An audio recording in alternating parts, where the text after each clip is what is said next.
Zut alors. Now it's the vaccine wars in Europe and France. French President Emmanuel Macron is in trouble for criticising the Oxford vaccine as being quasi-ineffective. So the French and English are at war, the EU is at war. Tell us what's going on, James. Well, yeah, and by the way, just on Rita's story, I'm still wondering about those computer tablets they gave the prisoners if they wind up liking the wrong Facebook post so they get put back in jail again. I don't know. Very good. But this whole thing with the EU is absolutely fascinating. The untold bit of this is it's actually a huge proof that Brexit was absolutely right. So independent Britain has vaccinated 10% or more of its population, and there is already signs that that is starting to make a difference in terms of community transmission and even heading towards that much sought-after herd immunity, whereas the EU is now in a standoff not only with itself but over the rest of the world. Its vaccine rollout is incredibly slow. It is now saying it's going to block vaccines going to other countries, including potentially Australia. And Emmanuel Macron, in a country, France, that is already full of vaccine skeptics, made the bizarre decision to throw a bunch of shade on the AstraZeneca vaccine and say, oh, I do not think it may be so effective. So it's a big mess. It's a big win for Brexit. But it's also a point that the EU is, exactly as we have been saying for years and years on this show and probably all of us in our own lives elsewhere, the EU is an incredibly sclerotic organization that is impossible, fudged impossible to respond to the needs of its citizens, including, especially during this crisis when, of course, the nimbleness and agility is what pays off. Rita, it's kind of ironic that we spent 25 million Australian taxpayer dollars running ads for a vaccine, and maybe the Europeans won't let us have it, although the latest news is that Greg Hunt is confident we will. But don't you think it's a bit bizarre, the whole thing? Well, it is bizarre the way the EU is behaving. Even the WHO, Tedros, has come out and slammed the EU for vaccine nationalism. So that is something I wasn't expecting to see in 2021. But I've got to say, I think we're a little bit too relaxed, and the federal government's a little bit too relaxed with this vaccine rollout because we don't have the huge rates of infection.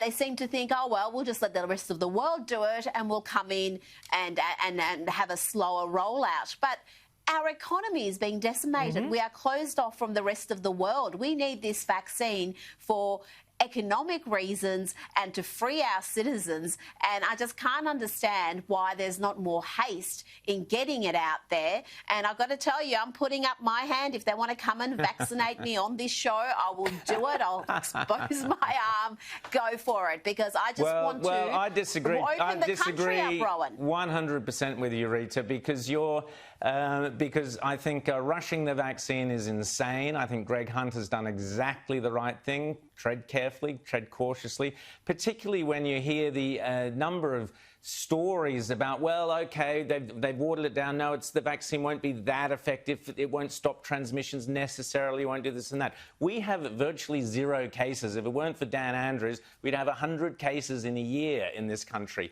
But so we've also got virtually 0 tourists and 0 freedom.